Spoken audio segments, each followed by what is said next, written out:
अंभोरा येथे मनोज जरांगे यांच्या बैठकीला तुफान गर्दी। मराठा समाजाला आरक्षण मिळावे म्हणून संपूर्ण राज्यभरात बैठका, चर्चा, दौरे, रॅली निघत आहेत। मराठा समाज बांधव भरभरून प्रतिसाद देत आहेत। बीड जिल्ह्याचे भूमिपुत्र असलेले मराठा योद्धा मनोज जरांगे पाटील यांची अंभोरा येथे संवाद बैठक गुरुवारी सायंकाळी पार पडली। या बैठकीला हजारो बांधव मोठ्या संख्येने उपस्थित होते। मराठा समाजाला आरक्षण मिळावे या मागणीसाठी मराठा योद्धा मनोज जरांगे पाटील यांनी आंदोलने, बैठका, चर्चा अशा वेगवेगळ्या माध्यमातून संपूर्ण राज्यभरात आंदोलनाचा वणवा पेटवलेला आहे। त्यामुळे समाज बांधव मोठ्या संख्येने या आंदोलनात सहभागी होत आहेत। बीड जिल्ह्याच्या आष्टी तालुक्यातील अंभोरा येथे गुरुवारी सायंकाळी आयोजित केलेल्या संवाद बैठकीला मनोज जरांगे पाटील उपस्थित राहतील ही माहिती परिसरातील नागरिकांना कळताच या परिसरातील हजारो बांधवांनी तुफान गर्दी केली होती। यावेळी मनोज जरांगे पाटील यांनी समाज बांधवांना मार्गदर्शन केले। यावेळी मनोज जरांगे पाटील बोलताना काय म्हणाले पाहूयात सविस्तर। आष्टी तालुक्यातील आणि अंभोरा परिसरातील जमलेल्या माझ्या तमाम मराठा बांधवांना माझा मानाचा जय शिवराय।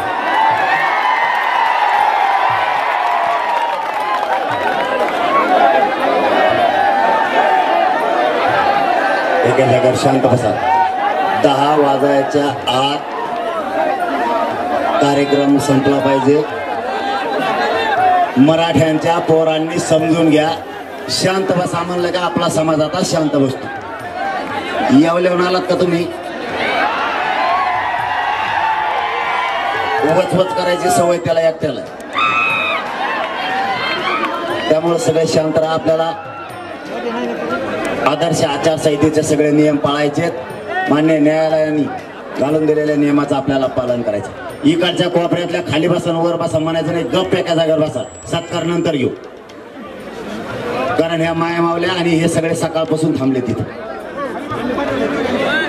मायबाप मराठ्यांना आपली लढाई मराठा आरक्षणाची। आपण या ठिकाणी जमलोय मराठ्यांना आरक्षण मिळावं म्हणून।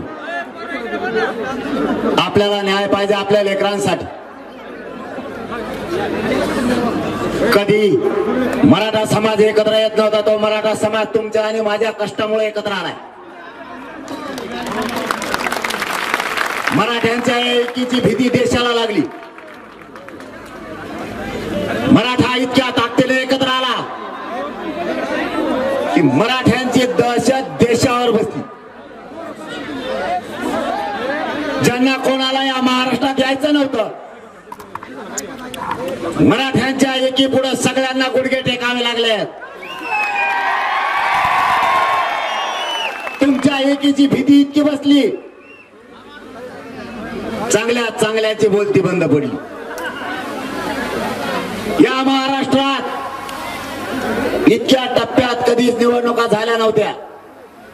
मराठा एकजूट आला आणि महाराष्ट्राची निवडणूक 5 टप्प्यात ठरली। जिथं 88 उमेदवार आहेत तिथं एका टप्प्यात झाली। प्रत्येक टप्प्यात त्यांना मराठ्यांसाठी प्रत्येक टप्प्यावरती पंतप्रधानांना आणावं लागलं। इथंच मराठ्यांचा विजय झाला। मराठा समाज कधीच भाजपाच्या विरोधात नव्हता। तुम्ही आमच्या आई बहिणीचे डोके फोडले, तुम्ही आमच्या गोरगरीब करोडो लाखो मराठ्यांच्या लेकरावरती केसेस केल्या आणि मराठा वादळासारखा एकत्र झाला। कधीच स्वतःचा चिन्ह सोडून मोदी साहेबांना दुसऱ्या चिन्हाचा प्रचार करावा लागला नव्हता। महाराष्ट्रातल्या काही भाजपाच्या 4-5 नेत्यांमुळे मोदी साहेबांवरती इतकी वाईट वेळ आली।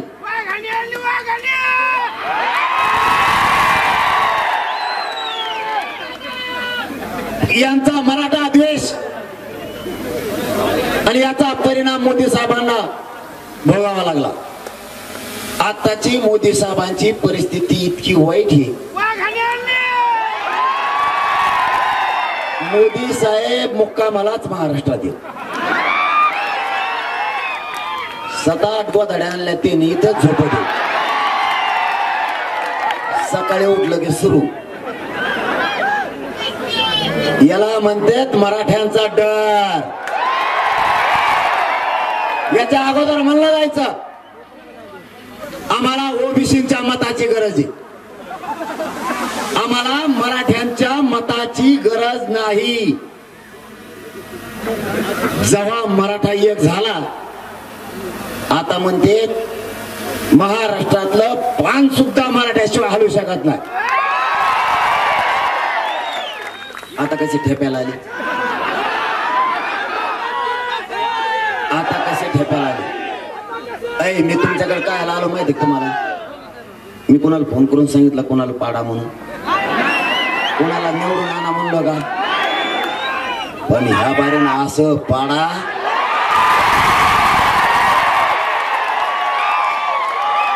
त्याच 5 पिढ्यात कोणी उभा नाही राहिले पाहिजे. त्याचा नातू त्याला म्हणला पाहिजे. मग आपल्या आजाला मराठ्याने लय बेकार पाडलं होतं. मी कोणाच्या वाटा जातो का?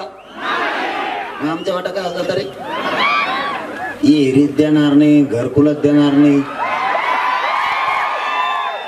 देतो एकट्याच्या आज्याला.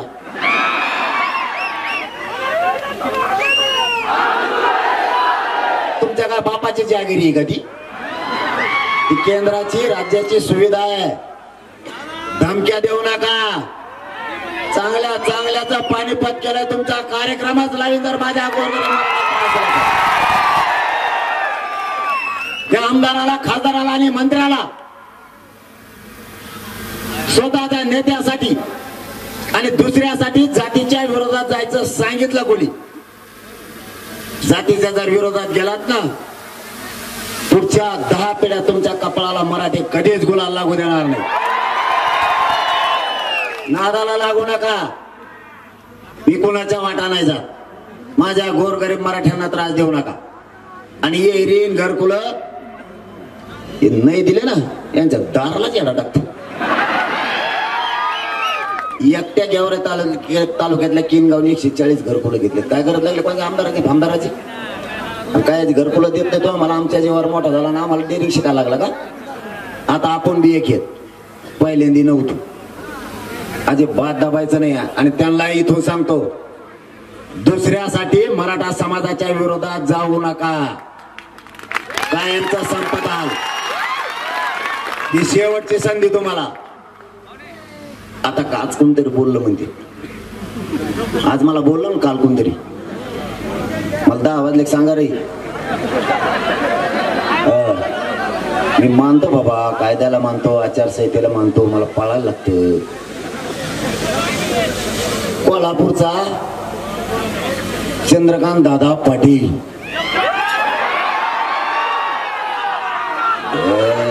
तेरे नाम ती खेकड्यावाने भांग पाड्याला आणि ती नदीतला खेकडा असल्याने तुला बोललं करे काच पाणी मी काही कावा काय म्हणतोय माहिती का देऊ? तेव्हा म्हणतो असे बोट करतो. मराठ्यांना आरक्षण दिलं. कुठं दिलं रे? कुठं दिलं? म्हणतोय काय? मनोज जरांगेला स्वतःला एकट्याला प्रमाणपत्र पाहिजे होतं. मला तो का डोकं सड का तो काय अमेरिकेला राहायला गेलता? मी का म्हणलो मला प्रमाणपत्र पाहिजे? या काय मराठ्याने सांगा बरं मला. म्हणतो त्याला मागितलं. नंतर त्याची भाषा बदलली, मराठवाड्याला पाहिजे म्हणलं. नंतर बदलली, महाराष्ट्राला पाहिजे. आणि कांगावा करतो मी आणि गैरसमज पसरतो. ते भाषाची टोनिंग बघा त्याच्या. मला वाटतं कुठल्या तरी युट्यूब चॅनलला त्यांनी मुलाखत दिली. त्याची टोनिंग इतकी डेंजर आहे. माझ्या देवेंद्र फडणवीसांनी दिलं 10% दिलं. जरांगे पाटील गैरसमज पसरतो. अरे महाराष्ट्राची भाषाच नाही बेकार. अरे तू का लोकांचे कपडे घालून घालून मोठा झाला. तो माझ्या नादी लागू नका. तो जर पंचा पिढीला ना तो कार्यक्रमच करून टाकी. मी तुला नादी लागलो का? तुम्हाला बोलला कशाला? परत त्याची ट्युनिंग आहे का तुम्ही? मला वाटतं लेट्सअप काहीतरी बहुतेक चॅनल आहे त्याच्यावरती बोलले. बोलतोय बी इतकं भंगार आवाज आहे त्या कोणत्या काही लोकांनी. तुम्हीच म्हणा कोणते लोक आहेत ती, तसला आवाज आहे त्याचा. मी नाही म्हणलो बरं का, आयला तुम्ही काही म्हणता. मी म्हणलो नाही, म्हणणार बी नाही. मी त्याच्या इतका खालच्या दर्जाचा नाही, इतका मूर्ख आहे ते काय म्हणतंय पुन्हा ओबीसीतून आरक्षण देता येत नसतं, मग कशातून देतो? अरे बाबा, तुम्ही एवढे नेते, तुम्हाला लाजा तरी पाहिजेत. मराठ्यांच्या मतावर तो चंद्रकांत पाटील मोठा झाला, ते तेरे नाम, आणि आम्हाला गिन्यान शिकायला लागला. तुम्ही माझ्या विरोधात बोलता का? म्हणून तुला आमदार केला दाखवतो काच का तू कसा निवडून येतो? मराठ्याच्या जीवावर मोठा होतो ना, आम्हाला सांगतो. त्याच्यातली त्याच्यात हे इतके भांबवून गेले तुमच्या इथे पुढं, त्यांना काहीच सुचाना. ये ना मोदी साहेबाला पटका कसा घातला माहिती तुम्हाला? उलटा शेपूट पुढे केलं त्याच आणि ते मागं केलं, फटकून बदलेले. आले काय रे चेले, ते टकोऱ्या टकेशी माय लांब घेतली. इतके भांबावून गेलेत. एवढा मोठा उच्च दर्जाचा माणूस आहे, शेवटी पंतप्रधान आहे, त्यांच्यावर टीका करायची नसती. तुम्हाला पटका सुद्धा घालत कळा ना त्यांना, इतके भांबावून गेले. बरं, ते बी एवढ्या मोठ्या दर्जाचे आहेत, मराठ्यांनी त्यांना गेल्या वेळेस भरपूर खासदार निवडून दिले. ते काय म्हणले माहितीये का? पिछल्या दारातून येते ओबीसी असेल, पिछल्या दारातून आलो का आपण?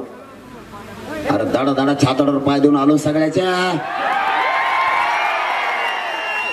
मै जिवंत आहे तोवर देतच नाही मला ओबीसी आरक्षण. अरे घेतलं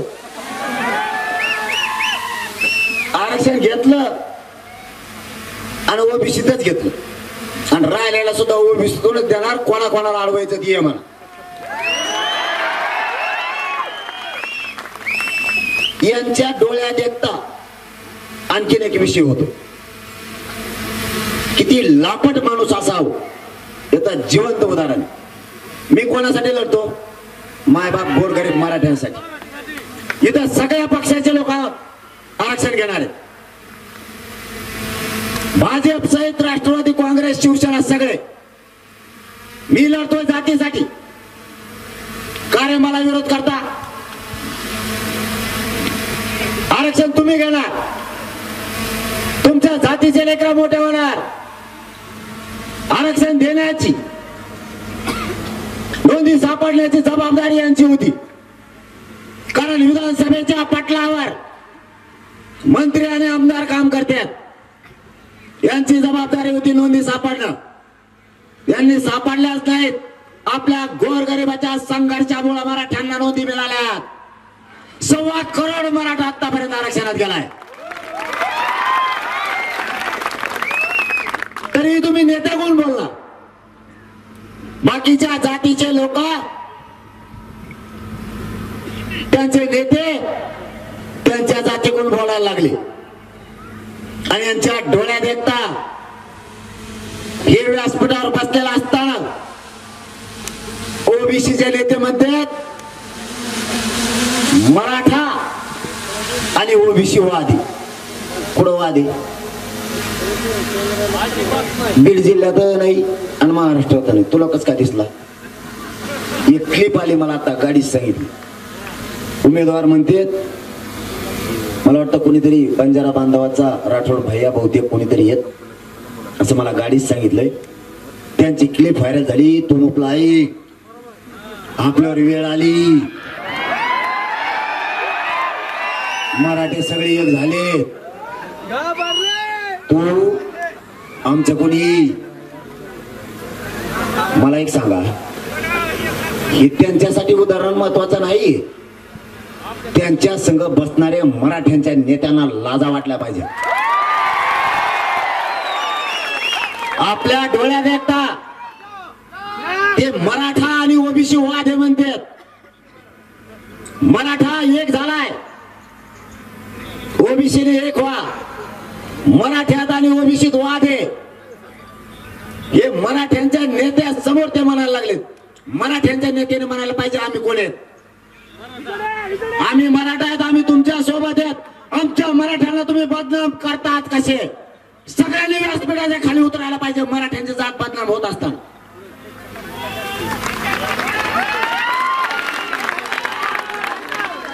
तुमची जात बदनाम तुमच्या डोळ्यात देखता होती. लक्षात ठेवा. महाराष्ट्रातल्या सगळ्या मराठ्यांच्या नेत्याला सांगतो, आम्ही संपलो की तुम्ही संपलात म्हणून समजा. आम्ही आहेत म्हणून तुम्ही आहेत. गोरगरिबांच्या जीवावरती तुमची डेअरिंग आहे. इथं पक्ष आणू नका. आपले लेकरं मोठं करायचं बघा. माझ्या अंगात शक्ती नसतानाही, माझं शरीर मला साथ देत नसताना मी मरायला सुद्धा तयार आहे जातीसाठी. तुमच्या डोळ्यात देखता तुम्ही जातीचा अपमान सहन करू कसे शकता? इथं बसलेल्या सगळ्या मराठ्यांना सांगतो, तुमच्या आजूबाजूला बोलून बघा. आजच्या बैठकीला कोण नाही,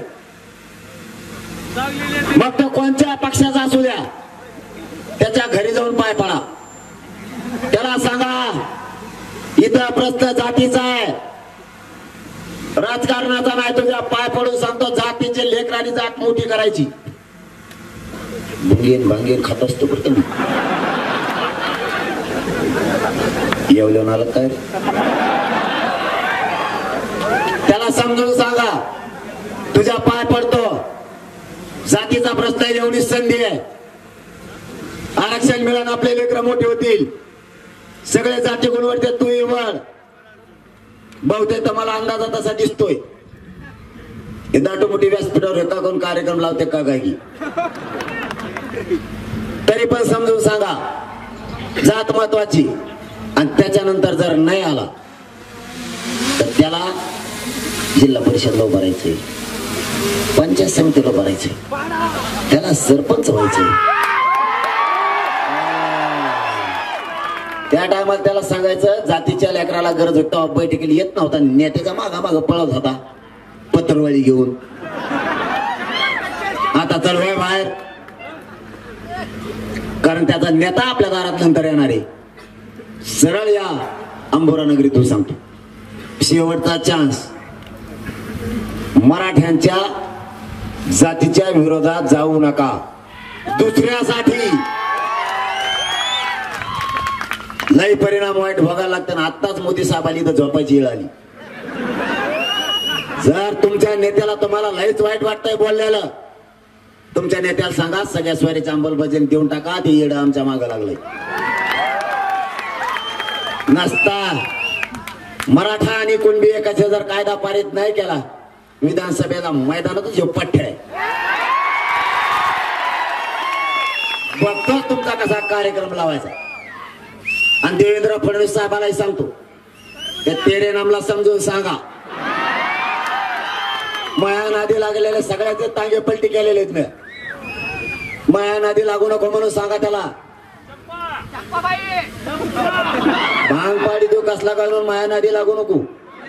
ते 15 रुपयाचा बेल्ट घालणारा जामनेरचा गप केलाय, याला गप करा. तो सगळं मतदान 67 सुद्धा नाही कोल्हापूर जिल्ह्यात. मराठ्याच्या जीवावर वळवळ येतोय, गप बस म्हणा. याच्यानंतर जर गप नाही बसला, मी कोणत्याही थराला जाऊ शकतो. मी माझ्या जातीसाठी मरायला भेट नाही. देवेंद्र फडणवीस साहेब त्याला सांगा. इतके हाल होतील की खूप. बाकीच्यांचा हिशोब करायला मी पक्का आहे. बाकीच्याची काळजी तुम्ही करू नका. तुमचं याच्यासाठी कौतुक करतो, तुम्हाला बैठक घ्यायला सांगितली आणि तुम्ही विराट रूपाने सभा घेतली. तुमच्या मनापासून कौतुक करतो. इकडच्या कोपऱ्यात तर नजर सुद्धा पुरत नाही. मी हटत नाही, कुणी आडवाय होते. महाराष्ट्रातल्या मराठा समाजाला ओबीसी प्रवर्गातून आरक्षण दिल्याशिवाय एक इंचही मागे सरकत नाही. तुम्ही हटू नका. तुमच्या खांद्यावर आणखीन एक जबाबदारी.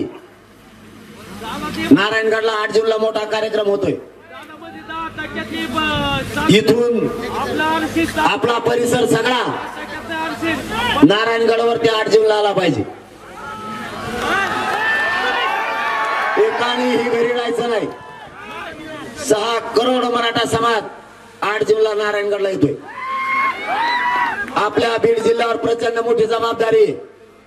याचबरोबर आणखीन एक काम सांगतोय, कोणाला पाय लावू नका आणि कोणी पाय लावला तर अजिबात सहन करायचा नाही. पूर्वी वेगळा होता, आपली जात एक नव्हती. कसलं उठायचं ना आपल्याला घोडे लावायचं.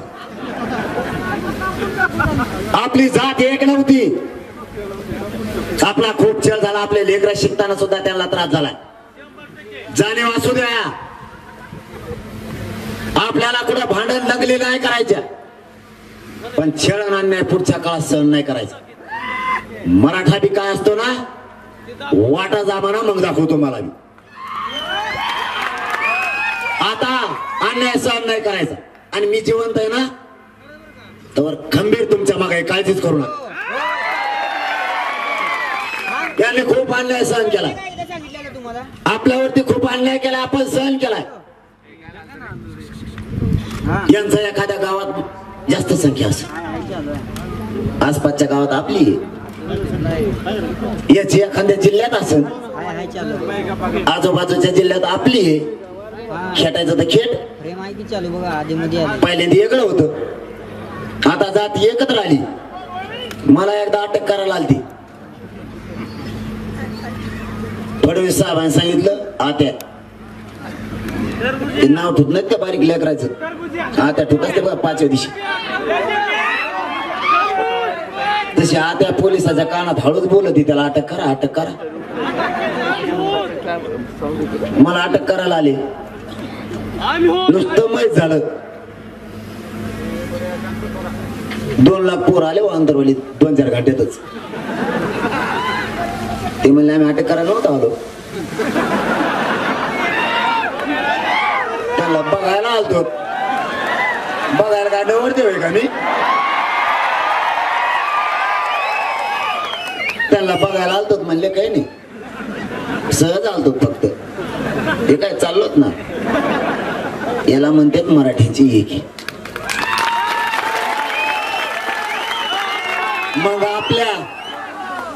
मग आपल्या फडणवीस सरांनी दुसरा डाव रचला मायावर. यासाठी नेमली. मराठ्याला कळालं, यासाठी नेमली. मराठ्या म्हणले आम्ही तुमच्या पुढे जाणार आहेत. ती गुंडळून ठेवली का कुंकड हिंडे तिचा मिळत लागा ना. मी लय दिवसाची वाट बघत तिची आता येईन, मग ये कशी दिसती काय मला ती बघायची होती. याय ना इकडं काड्या करतो माझ्या नाद नको लागू, मी लय याडा आहे. तेव्हा तर दिसूनच द्या ना मी कुठं बसलाय. यावल्या मला कुठे गेला कडे खरं. हिमालयात जाऊन बसला का पारफत पडलाय तिकडं. कसा बॉम्बलत होता. मराठ्यांना तिच्याच मासा धरायचा, त्याच मासा करायचा. मराठ्यांना मी ओबीसीत येऊ नाही देणार. आल्यावर म्हणतो अरे आले. आता कस काय आले तुम्हाला सांगू, कुणी पण येऊ दे. तुमच्या लेकराला आरक्षण दिल्याशिवाय म्हणून जरा हटतच नाही. तुम्ही काळजीच करू नका. कोणी येऊ दे. यांनी टोळी निर्माण केली होती माझ्या विरोधात. टोळीचा मुकादम येवल्यावाला, मराठ्यांना आरक्षण न मिळू देण्यासाठी. त्याचे सगळे कोयतेच पळून गेले. मुकादम एकटच राहिलं. ते म्हणला मी बी चाललो घरी. मग पडणार नाही आता गप. माया नादी लागू नका. तुम्हाला प्रामाणिकपणाने सांगतो, माझं आरक्षण आहे माझ्या गोरगरिबाच्या लेकरांचं. ती लढाई मी लढतो. मला राजकारणाचं देणं घेणं नाही, मला करायचं पण नाही, मी करणार पण नाही. माझी सगळ्या सोयऱ्यांची गोरगरिबांची अंमलबजावणी द्या आणि मराठा आणि कुणबी एकच ह्या कायदा द्या. मला राजकारणात जायचं नाही, माझ्या समाजालाही राजकारण नाही करायचं. पण आमच्या लेकरांना मोठं केल्याशिवाय मी हटत नाही म्हणजे नाही. मला डॉक्टरने सांगितलंय 6 महिने आराम करा. माय बापू, जाता जाता तुम्हाला एक विनंती करून सांगतो, या उपोषणामुळे माझं शरीर मला साथ नाही देत. मी असं नसन मला माहित नाही तुमच्यात. माझी जात लय दिवसानं एकत्र झाली, तिला फुटून देऊ नका. आता माझी जात लय दशकानंतर एकत्र झाली आहे. माझ्या जातीच्या लेकराचे काम व्हायला लागलेत. या पाठीमागच्या आठवड्यात 27 PSI फक्त आरक्षणावर मराठ्यांचे झाले. 2 उपजिल्हाधिकारी झालेत, 2 मुली उपजिल्हाधिकारी झाल्या, 2 मुलं झालेत. 1 ते 2 वर्षात टक्का बघा देशात आणि राज्यात मराठ्यांचा नोकरीतला प्रचंड वाढलेला असणार. आपल्या लेकराला आयुष्याचं आरक्षण द्या आणि सगळे व्यसनापासून लांब जा, दारू पिऊ नका. देशात प्रगत जात म्हणून फक्त नंबर 1 ला मराठ्यांचीच असणार आहे. माझी एवढीच तुम्हाला हात जोडून विनंती. माझी तळतळ समजून घ्या. माझ्यावरती प्रचंड संकट आले तरी मी संकट झेललेत. माझ्यावरती आता शेवटचा डाव टाकलाय. माझे परदेशातून सरकारनं संगणक आणलेत.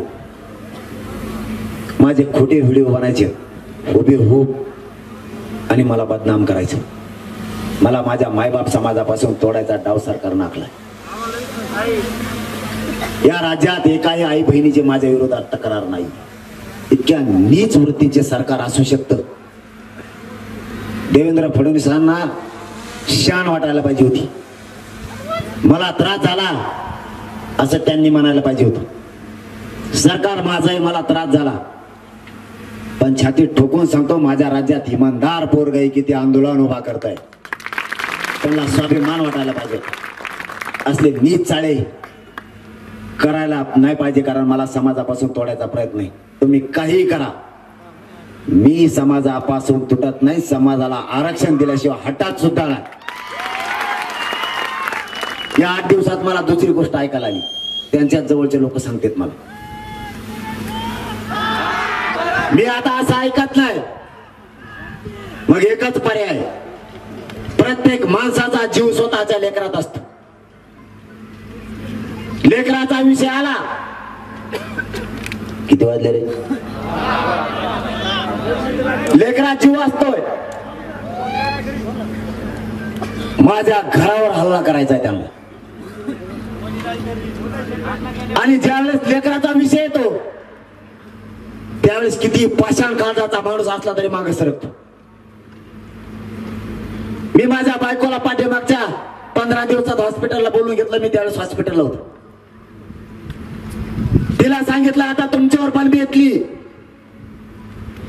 तुम्हाला सुद्धा आता डावावर लागलाय. मी तर माझं जीवन डावावर लावलायच, पण तुझ्यासह लेकरांचं आणि माझ्या मायबापाचं सुद्धा आता डावावर लागले. तुम्हाला खेळता आलं तर खेटा, मरण आलं तर समाजासाठी पत्करा. मी मागा नाही सरकू शकत. तुम्हालाही माझा शब्द आहे, मला जेलला टाकू द्या, नाहीतर हल्ला होऊ द्या. माझं कुटुंब बाजूला सारलंय. मी 8 महिने झाले मी उमऱ्याला शिवलो नाही. तुम्हाला मायबाप म्हणलंय, तुमच्याशी गद्दारी करणारी पैदास माझी नाहीये. मी जेलला जाईन, मरण सडल तिथं, पण तुमच्याशी मरेपर्यंत गद्दारी नाही करणारे शब्द आहे माझा तुम्हाला. फक्त सगळ्या पक्षातल्या मराठ्यांनी जातीच्या बाजूने राहा. मी जातीसाठी लढतोय, जातीचे लेकरं मोठे व्हावेत म्हणून लढतोय. या माझ्या गोरगरीब लेकरांच्या अंगावरती मला वर्दी बघायची. माझ्या समाजाचे लेकर IPS दर्जाचे अधिकारी झाले पाहिजे, IAS दर्जाचे अधिकारी झाले पाहिजेत म्हणून मी जीवाची बाजी लावली. डॉक्टरांनी मला सांगितलंय 6 महिने आराम कर. आमरण उपोषण शब्द तोंडावर सुद्धा आणू नकोस. जर आता उपोषणला बसला तू मरू शकतो एका दिवसात.